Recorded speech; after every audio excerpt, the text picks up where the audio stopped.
Good morning students. आज का हमारा टॉपिक है प्लेट विवर्तनिकी सिद्धांत, प्लेट टेक्टोनिक थ्योरी। हमने अपने पिछले टॉपिक में महाद्वीप एवं महासागरों की उत्पत्ति से संबंधित सिद्धांत पढ़ रहे थे और उसमें एक बहुत महत्वपूर्ण सिद्धांत हमने पढ़ा था वैगनर का महाद्वीपीय प्रवाह सिद्धांत। उसी कड़ी में हमारा ये अगला सिद्धांत है प्लेट विवर्तनिकी सिद्धांत। महाद्वीप एवं महासागरों की उत्पत्ति से रिलेटेड ये जो सिद्धांत है ये वर्तमान में भी काफ़ी मान्य है। तो आइए समझते हैं कि प्लेट विवर्तनिकी सिद्धांत क्या है। प्लेट विवर्तनिकी सिद्धांत को समझने से पहले हमारे लिए आवश्यक हो जाता है कि हम प्लेट शब्द का मीनिंग समझें। ये प्लेट शब्द सबसे पहले एक विद्वान थे टूजो विल्सन। उन्होंने 1965 में इस शब्द का उपयोग किया था। प्लेट आखिर क्या होती है? तो हम सब ने पृथ्वी की आंतरिक संरचना पढ़ी थी। उस आंतरिक संरचना में हमने देखा था कि सबसे ऊपर का भाग क्रस्ट भी दो भागों में बंटा होता है, ऊपरी क्रस्ट तथा निचला crust, upper crust and lower crust. उसके बाद में हमने देखा था ऊपरी मेंटल और निचला मेंटल, अपर मेंटल और लोअर मेंटल। तो ये जो पूरा क्रस्ट है, ऊपरी और निचला क्रस्ट प्लस ऊपरी मेंटल, इतने भाग को हम क्या कह सकते हैं?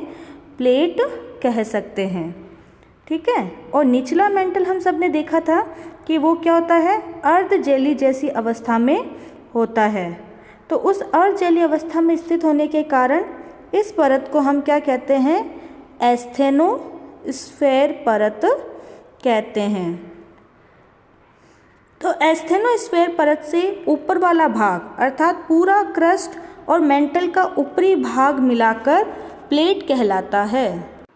अतः हम कह सकते हैं कि स्थलीय दृढ़ भूखंड को ही प्लेट कहा जाता है और इन प्लेटों के स्वभाव तथा प्रवाह से संबंधित अध्ययन को प्लेट विवर्तनिकी कहते हैं। ये जो प्लेट विवर्तनिकी संकल्पना है इसका प्रादुर्भाव दो तथ्यों के आधार पर हुआ है।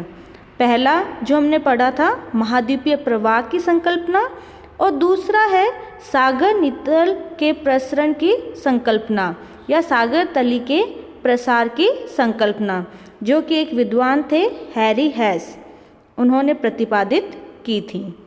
तो इस प्रकार स्थल मंडल को आंतरिक रूप से दृढ़ प्लेट का बना हुआ हम मान सकते हैं। आप सबको प्लेट विवर्तनिकी का अर्थ समझ आ गया होगा। अब हम बात करते हैं प्लेटों की संख्या की, अर्थात इस पूरी पृथ्वी पर कुल कितनी प्लेटें विद्यमान हैं। तो प्लेटों की संख्या के विषय में सभी विद्वानों में काफ़ी मतांतर देखने को मिलता है, लेकिन मुख्य रूप से प्लेटों को दो भागों में बांटा गया है, प्रधान प्लेट तथा गौण प्लेट। पृथ्वी पर 6 प्रधान प्लेटें बताई गई है तथा 20 गौण प्लेटें बताई गई है। अब हम ये देखते हैं कि 6 प्रधान प्लेट कौन सी है। तो आप इस मैप में देख सकते हैं। सबसे पहली प्लेट है यूरेशियन प्लेट, उसके बाद में अफ्रीकन प्लेट, इधर आप अमेरिकन प्लेट देख सकते हैं, फिर पैसिफिक प्लेट, इसके नीचे आपको इंडियन प्लेट दिखाई दे रही होगी। इस प्लेट का नाम इंडियन प्लेट भी सही है या इसे इंडो ऑस्ट्रेलियन प्लेट भी हम कह सकते हैं।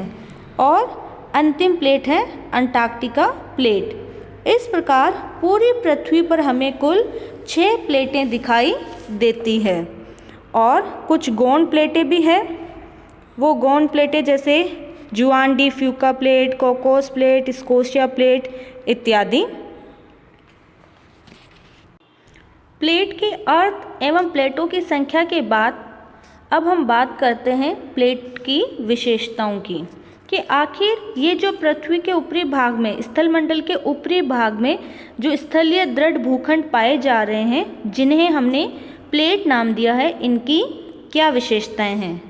पहली इनकी विशेषता होती है कि ये जो परत है या प्लेट है, ये काफ़ी कठोर, पतली और भंगुर प्रकृति की होती है और भूपटल का जो बाहरी भाग है इसमें ये पट्टी नुमा आकृति में पाई जाती है, बेल्ट फॉर्म में पाई जाती है।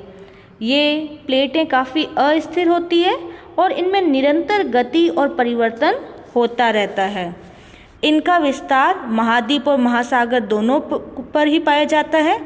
एकमात्र प्रशांत प्लेट अभी हमने देखी थी यहाँ पे, ये पैसिफिक या प्रशांत प्लेट, यही एकमात्र ऐसी प्लेट है जो पूर्णतः जल पर विस्तारित है। प्लेटों की जो साधारणतः मोटाई की बात करें तो 5 से 80 किलोमीटर तक होती है। इसके अलावा इन प्लेटों के अंदर 3 प्रकार की गतियाँ होती है, अपसारी, अभिसारी, संरक्षी। अभी हम इन तीनों को पढ़ेंगे। इनको हम प्लेट किनारा भी कह सकते हैं। अभी इनको हम देखते हैं। तो यदि हम बात करें कि प्लेट सीमा के प्रकार की, अर्थात प्लेट के किनारे कितने प्रकार के होते हैं, तो अभी मैंने आपको बताया प्लेट किनारे 3 प्रकार के होते हैं। विनाशी प्लेट सीमा या किनारा, दूसरा है रचनात्मक प्लेट सीमा और तीसरा है संरक्षी प्लेट सीमा या किनारा। पहला प्लेट किनारा है विनाशी प्लेट किनारा। इस चित्र में देखिए, यहाँ पर 2 प्लेटें हैं। ये दोनों प्लेटें एक दूसरे के करीब आ रही है, अर्थात एक दूसरे के आमने सामने आ रही है। तो जब 2 प्लेटें एक दूसरे के सामने अभिसारित होती है तो ये जो किनारे हैं इनके सहारे जो पदार्थ होते हैं वो निचली मेंटल में क्षैपित हो जाते हैं। अर्थात जो भी इन दोनों प्लेट में से भारी प्लेट होगी, माना ये वाली प्लेट क्या है, भारी है, तो ये प्लेट दूसरी जो हल्की प्लेट है उसके नीचे धंस जाएगी। इस भाग के नीचे आपको पता है निचला मेंटल है, उस मेंटल भाग में ये प्लेट क्षैपित हो जाएगी और इन किनारों पर जो प्लेट का पदार्थ होगा वो भी निचले भागों में चला जाएगा और प्लेट के किनारों में ह्रास हो जाएगा। तो इस प्रकार की प्लेट की सीमा को हम अभिसारी प्लेट सीमा कहते हैं। अब हम दूसरी प्लेट सीमा की बात करते हैं। दूसरी हमारी प्लेट सीमा थी रचनात्मक प्लेट सीमा या किनारा। इस चित्र में देखिए, यहाँ पर दोनों प्लेटें एक दूसरे से दूर जा रही है, अर्थात वो आमने सामने गति ना करके विपरीत दिशा में गति करती है। तो इस स्थिति में क्या होगा? इस स्थिति में नए पदार्थों का निर्माण होगा।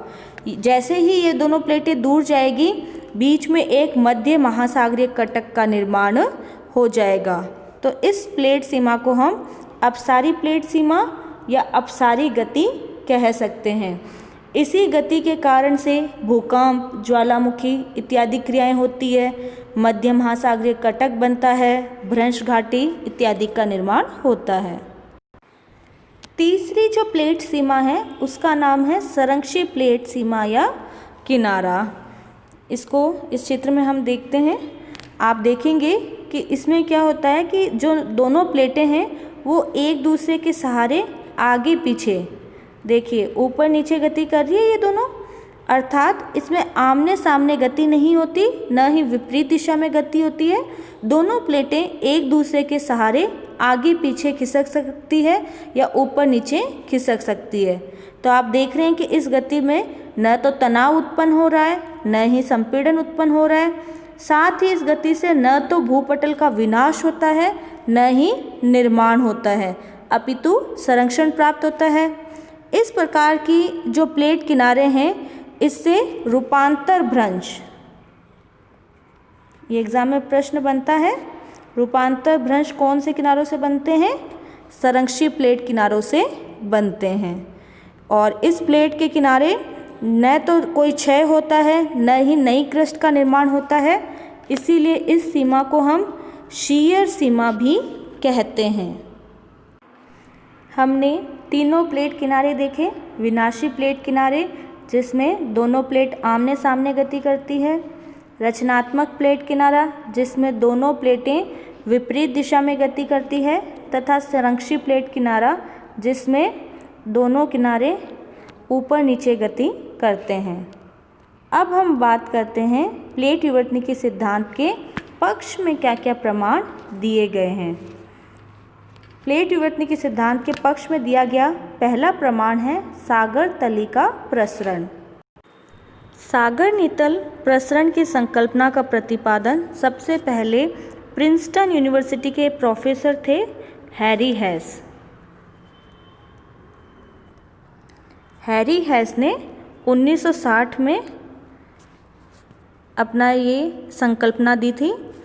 हैरी हेस की संकल्पना जो सागर भूवैज्ञानिक या फिर भूभौतिकविद थे उनके प्रारंभिक कार्यों पर ही आधारित थी। हैरी हेस ने प्रतिपादित किया कि जो मध्य महासागरीय कटक है वो अनुपटल से उठने वाली संवहनीय तरंगों के ऊपर स्थित होता है और इसी कटक के सहारे सारे नए पदार्थ या लावा का निर्माण होता है और इस तरह से नवनिर्मित भूपटल कटक के दोनों ओर सरकती जाती है। इस प्रकार हैरी हेस के अनुसार सागर नीतल में लगातार प्रसार होता है और महासागरीय गर्त के सहारे भूपटल का विनाश होता है। सागर तली में प्रसरण एवं महासागरीय श्रेणी के सहारे नवीन बेसाल्ट सतह का निर्माण हो जाता है और वो दो बराबर भागों में विभक्त होकर महाद्वीपीय किनारों की ओर सरकती जाती है।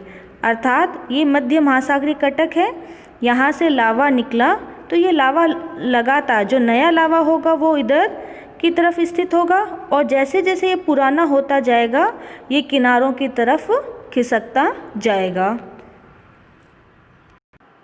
इस प्रकार ये सागर तली प्रसरण सिद्धांत प्लेट विवर्तनिकी सिद्धांत को मान्यता प्रदान करता है। प्लेट विवर्तनिकी सिद्धांत के पक्ष में दूसरा प्रमाण है पूरा चुंबकीय प्रमाण। पूरा चुंबकीय प्रमाण के बारे में सबसे पहले विलियम गिलबर्ट ने बताया था। विलियम गिलबर्ट ने 1600 ईस्वी के अंदर इसके बारे में बताया था। भूगर्भ में बेसाल्टिक चट्टानें पाई जाती है और इन्हीं से चुंबकत्व गुण उत्पन्न होता है। पूरा चुंबकत्व और सागर तली के प्रसरण सिद्धांत के प्रमाण से ये तो प्रमाणित हो गया कि महाद्वीप एवं महासागर परिवर्तनशील होते हैं और महाद्वीपों और महासागरों के खुलने और बंद होने के भी हमें प्रमाण मिलते हैं। जैसे हम देखते हैं कि अटलांटिक महासागर है वो लगातार चौड़ा होता जा रहा है, वहीं पर प्रशांत महासागर लगातार सिकुड़ता जा रहा है। और बहुत समय पहले आपने वैगनर के सिद्धांत में पढ़ा ही था कि सारा स्थलखंड पैंजिया के रूप में व्यवस्थित था और इस पैंजिया के चारों ओर जलीय भाग स्थित था जिसे पैंथलासा कहा जाता था।